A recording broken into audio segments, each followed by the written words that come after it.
మాజీ మంత్రి కేటీఆర్ పిఏ తిరుపతి అండదండలతో రెడ్ అంబులెన్స్ సేవలు నడుపుతున్నారని Telangana private ambulance owners and drivers association అధ్యక్షుడు నక్కా మహేష్ ఆరోపించారు. ఎర్రమంజిలోని ప్రైవేట్ అంబులెన్స్ స్థలంలో నిరసన వ్యక్తం చేశారు.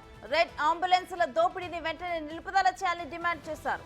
రెడ్ అంబులెన్స్ల వల్ల తెలంగాణలో బతికే ప్రైవేట్ అంబులెన్సులు 10,000 కుటుంబాలు నష్టపోతున్నాయని ఆవేదన వ్యక్తం చేశారు.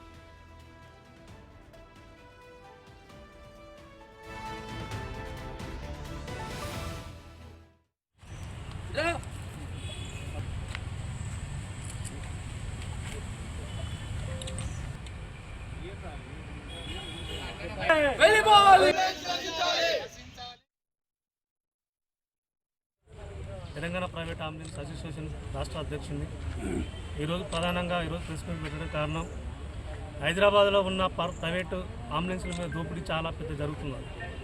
ఈ హైదరాబాద్లో రెడ్ అంబులెన్స్ అనే సంస్థ చైనా ఏజెంటు ఈరోజు హైదరాబాద్కి వచ్చి హైదరాబాద్ పెత్తనం చేస్తున్నాడు. ఈరోజు 1,000 మంది 4,000 నుంచి 5,000 మంది పైన అతను పెత్తనం చేస్తున్నాడు. మేము గత 20-30 సంవత్సరాలకి ఇక్కడ సర్వీస్ చేసుకుంటూ మేమున్నాము. గత 7 సంవత్సరాల నుంచి అతను వచ్చి గత ప్రభుత్వం పెద్దలు IT minister KTR PA Tirupati అనుసంధానంతో ఈ రెడ్ అంబులెన్స్ అనే సమస్యకు సపోర్ట్ చేసుకుంటూ అతను ఈరోజు ఉన్న కార్పొరేట్ హాస్పిటల్ మొత్తం ఆయనకు అప్పచెప్పింది. మేము ఒకటే అడుగుతున్నామన్నా, మీరు ఉన్న హాస్పిటల్ ఎక్కడికి వెళ్ళో వచ్చి అతనికి అప్పచెప్తే హాస్పిటల్ మొత్తం ఇక్కడ ఉన్న వాళ్ళం మేము ఎక్కడ పోవాలి? ఈరోజు ఓట్లు కావాలంటే తెలంగాణ వాళ్ళు కావాలి, హైదరాబాద్ వాళ్ళు కావాలి, ఓట్లు కావాలి. ఏదైనా వ్యవస్థలు ఏదైనా హైదరాబాద్ డబ్బులు వచ్చేది ఉంటే కమిషన్లు కక్కుబడి ఎవడో ఎక్కడ వేరే స్టేట్కి వెళ్ళి వచ్చినోనికి మీరు అప్పచెప్తారు. అది చైనా ఏజెంటు అతను, రెడ్ అంబులెన్స్ అతను ప్రదీప్ సింగ్ అతను.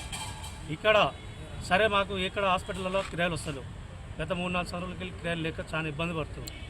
సరే ఎవడైతే రెడ్ అంబులెన్స్ సంస్థ ఉందో ఆయన దగ్గరికి పోయిన తర్వాత అతను ఒక బండికి ఏం డిమాండ్ చేస్తుందంటే ఒక బండికి 70,000 నుంచి 1,50,000 పర్ ఇయర్. సరే అని అట్లా కూడా కట్టిన తర్వాత అతను ఏం చేస్తుండే ఒక కిరాయి పైన 40% కమిషన్ తీసుకుంటుండు. 1 ఇయర్ ప్యాకేజ్ తీసుకుంటుండు, 40% మళ్ళీ అదనంగా మామూలుగా ముక్కు పిండి వసూలు చేస్తుండు. అదే కాకుండా ఇప్పుడు మేము కిరాయిలు ఇవ్వట్లేదు, డబ్బులు తీసుకుని కూడా కిరాయిలు ఇవ్వట్లేదు.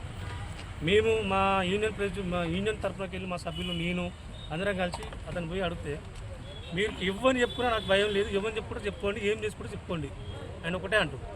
ఎందుకు నీకు ఇంత, నువ్వు ఏడ ఉంటున్నావు?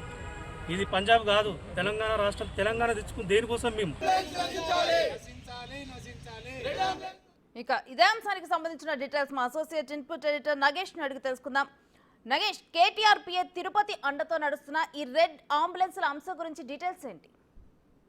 తెలంగాణలో గత 10 ఏళ్లుగా కేటీఆర్ మంత్రిగా పనిచేశారు. ఈ క్రమంలో బండారు తిరుపతి కేటీఆర్ పిఏగా చెల్లామణి 10 ఏళ్లు నడుపుతారు. అతను ఈ రెడ్ అంబులెన్స్ కూడా హైదరాబాద్ తో పాటు తెలంగాణ వ్యాప్తంగా తీసుకొచ్చి వాళ్ళందరినీ కూడా రెడ్ అంబులెన్స్ పేరిట అక్కడ సూపరింటెండెంట్ ని, హాస్పిటల్ చైర్మన్స్ ని మాట్లాడి రెడ్ అంబులెన్స్ అనేది నడిపిస్తుందని చెప్పి నక్కా మహేష్ ఆరోపిస్తున్నాడు. రెడ్ అంబులెన్స్ లోకల్ ఏదో పంజాబ్ రాష్ట్రం నుంచి మిగతా రాష్ట్రాల నుంచి కూడా తీసుకొచ్చి ఇక్కడ బలవంతంగా, ఇక్కడ చాలా ప్రైవేట్ అంబులెన్స్లు వందలాది ఉన్నాయి, అయినా కూడా రెడ్ అంబులెన్స్లు అనేది నిమ్స్ తో పాటు మిగతా చాలా చోట్ల కూడా తీసుకొచ్చి అక్కడ సూపరింటెండెంట్ మాట్లాడి కేవలం రెడ్ అంబులెన్స్ కే కిరాయిలు ఇచ్చే విధంగా మూవ్మెంట్ చేసినట్టుగా కనిపిస్తుంది.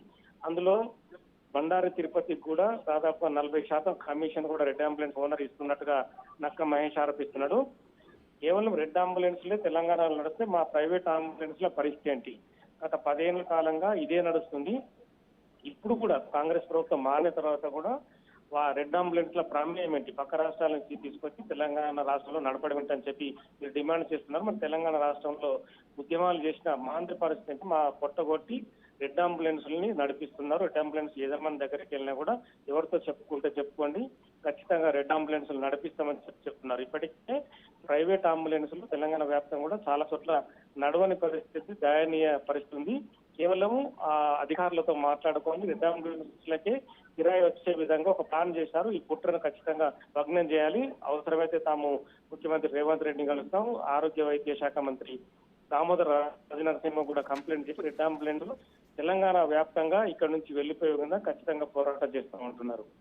అయితే ఈ రెడ్ అంబులెన్స్ సంస్థ సర్టెన్ టర్మ్స్ అండ్ కండిషన్స్ తో రన్ చేస్తూ కూడా ఆ కండిషన్స్ ఫాలో అవ్వకుండా కమిషన్స్ కోసం కకృతి పడి ప్రతి ట్రిప్ కి కూడా వీరి దగ్గర నుంచి కమిషన్స్ తీసుకుంటున్నట్లు కూడా వీరు ఆరోపిస్తున్నారు. అసలు దీనివల్ల ఎంతమంది ఫ్యామిలీస్ ఎఫెక్ట్ అవుతున్నాయి, అసలు కంప్లీట్ డీటెయిల్స్ ఏంటి నాగేష్? ఖచ్చితంగా వందలాది అంబులెన్స్లు తెలంగాణ వ్యాప్తంగా ప్రభుత్వ ఆసుపత్రుల్లో, ప్రైవేట్ ఆసుపత్రుల్లో నడుస్తున్నాయి. అంటే ఒక రెండు ప్రకారం వీళ్ళంతా నడిపిస్తూ ఉంటారు. కానీ రెడ్ అంబులెన్స్లు అనేది పంజాబ్ నుంచి తీసుకొచ్చి ఒక వ్యక్తి ద్వారా, అంటే బినామీగా పెట్టుకున్నట్టు కూడా అర్థమవుతుంది. బండారు తిరుపతి ముందు వరుసలో ఉండకుండా ఒక బినామీ వ్యక్తిగా పెట్టి తాను ఒక అందులో అతన్ని ఆ రెడ్ అంబులెన్స్ లో చూసే యజమానిగా క్రియేట్ చేసి పెట్టినట్టుగా నడిపిస్తుంది. మొత్తం వ్యవహారం అంతా కూడా బండారు తిరుపతి వెనుక నుంచి నడిపిస్తున్నాడు. అంటే బండారు తిరుపతి మీద ఒక్క ఆరోపణలే కాదు, కేటీఆర్ పేరు చెప్పి చాలా చోట్ల మిగతా భూముల వ్యాపారాలు కావచ్చు, అధికారులు ఫోన్ చేసి మిగతా పైరవీలు చేయడం కావచ్చు, వ్యవహారంలో బండారు తిరుపతి పేరు వినిపిస్తుంది. ఈ మధ్యకాలంలో మీడియాలో కూడా బండారు తిరుపతి పేరు మీద 100 కోట్ల ఆస్తులు సంపాదించాడు కేటీఆర్ అని చెప్పి ఇప్పటికే చాలా వరకు ఆరోపణలు వినిపిస్తున్నాయి. ఈ క్రమంలో రెడ్ అంబులెన్స్ అనేది తాజాగా బయటకు వచ్చింది. దీనివల్ల వందలాది కుటుంబాలు కూడా నష్టపోయే పరిస్థితి ఏర్పడింది. అంటే బయట రాష్ట్రాల నుంచి తీసుకొచ్చి అంబులెన్స్ల వ్యవహారం రుద్దడమైంది. అంటే వాళ్ళకు మధ్య ఒక టర్మ్స్ అండ్ కండిషన్ మీద అంబులెన్స్లు ఇక్కడ ఉన్న మరి అంబులెన్స్లు కొనుక్కున్న డ్రైవర్లు కావచ్చు, యజమానులు కావచ్చు, వాళ్ళంతా రోడ్డున పడే పరిస్థితి వచ్చిందని చెప్పి వీళ్ళంతా ఆరోపిస్తున్నారు. ప్రస్తుతం అయితే ముఖ్యమంత్రి రేవంత్ రెడ్డి బయటికి దేశాలు ఉండడం కాబట్టి వచ్చిన తర్వాత తాము ఖచ్చితంగా ముఖ్యమంత్రిని కలిసిన తర్వాత ఒక డిసిజన్ వెల్లడిస్తామంటున్నారు. Thank you Nagesh.